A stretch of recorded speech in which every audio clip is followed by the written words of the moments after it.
Mesdames, Messieurs, très heureux de vous retrouver ici sur www.max25.be pour la première présentation d'un véhicule tout à fait particulier.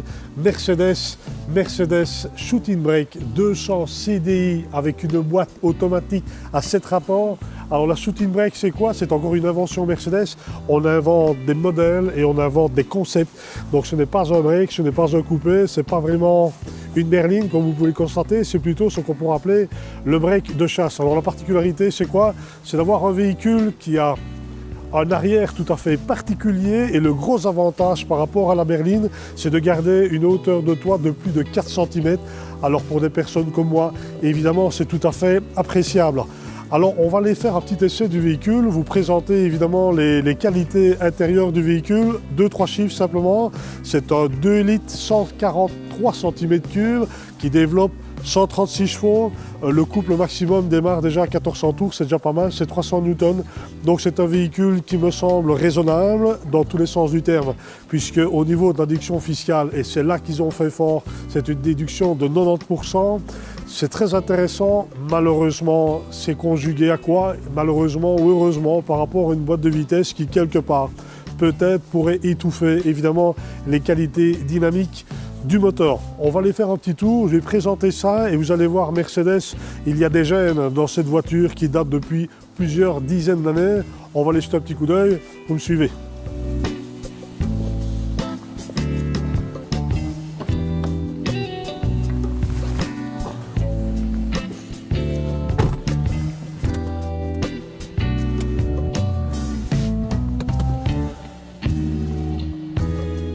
Présentation, c'est la Shooting Brake, petite sœur de la CLS. Alors justement, un peu d'histoire pour commencer, que les moins de 30 ans ne peuvent pas connaître, parce que c'est un concept qu'on retrouve très régulièrement chez Mercedes. C'est par exemple les positions de conduite et la position du siège. Alors ici, on a une version évidemment électrique, parce que Mercedes nous a gâtés. On recule le siège, on recule le siège, on recule le siège, et le constat, qu'est-ce qui se passe? Eh bien, le montant, il est ici. Donc évidemment, pour rentrer, pour sortir, c'est plus difficile.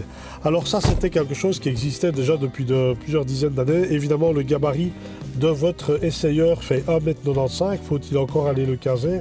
Donc évidemment, c'est une touche assez surprenante puisque la clientèle typiquement germanophone est une clientèle qui aime les grands espaces, ce sont des grands gabarits, mais là, soit de deux choses l'une, on rétrécit les voitures familiales, ou alors les petites voitures compactes, comme était à l'époque la 190, eh bien on essaie de gagner quelques centimètres. Toujours est-il que l'ouverture de porte est un peu plus difficile.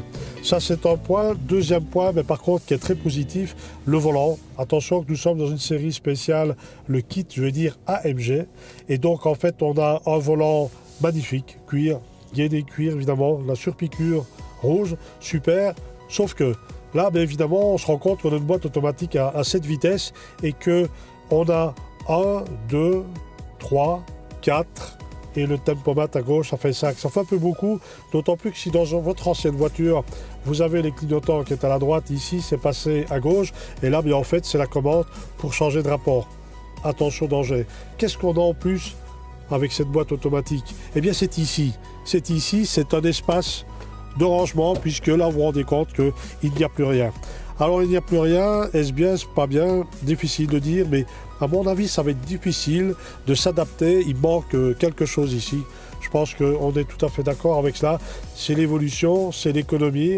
C'est aussi, quand vous regardez l'écran Mercedes, l'écran GPS, qui est parfait au niveau de son espace. Mais il faudra s'y faire parce que tous les véhicules maintenant équipés Mercedes GPS sont équipés comme ça, même le nouveau V c'est ainsi. Donc on retrouve une signature du tableau de bord, on ne peut pas se tromper. C'est de la qualité Mercedes DAS Auto. Ah non, là je me suis trompé, ça c'est VAG.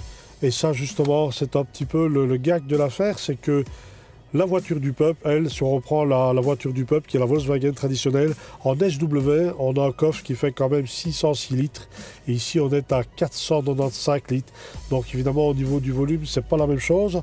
Vous allez me dire, c'est une Golf, d'accord. Mais pour Mercedes, la Shooting Brake, c'est là à 5 litres de plus que le break classe C. Donc ça, c'est le point positif. Donc voilà, le petit tour ici au niveau du mobilier. On va aller faire un petit tour avec la voiture. Et puis alors après, on fera les conclusions nécessaires. C'est parti, allons-y.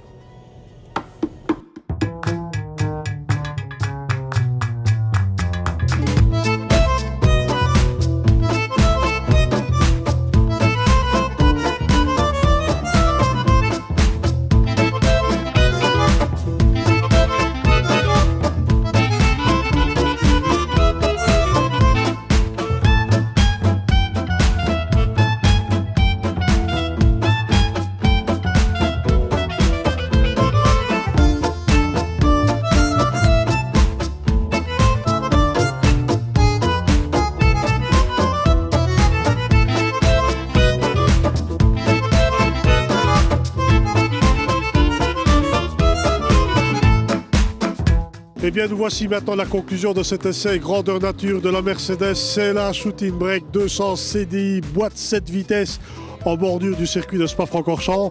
Alors, c'est un break type de chasse. Est-ce que c'est un avion de chasse? Peut-être pas. C'est un véhicule familial relativement dynamique avec un volume de coffre qui est assez sympa. Donc voilà, je vous laisse. En fait, le plus simple, vous donner une appréciation sur le véhicule, mais forcément elle est positive. Mais nous attendons tous et toutes une attente différente de ce même véhicule. Donc je vous invite à aller visiter le site internet de chez calcher.be qui s'affiche en bas de page et de prendre un rendez-vous avec la concession soit de Eupen, soit de Verviers, soit de Liège pour que vous puissiez faire votre avis personnel par rapport à l'attente du véhicule et à la surprise que celui-là pourra vous procurer pour avoir un véhicule vraiment original qui soit économique. Alors voilà, ça se termine pour moi ici à Francorchamps. Alors là, un petit message pour Renaud Martin, ne pas regarder la suite du reportage, on va le couper puisque si je suis au circuit, j'ai pris mon casque et je vais aller essayer donc ce que je disais, break de chasse, avion de chasse, je vais aller voir ça.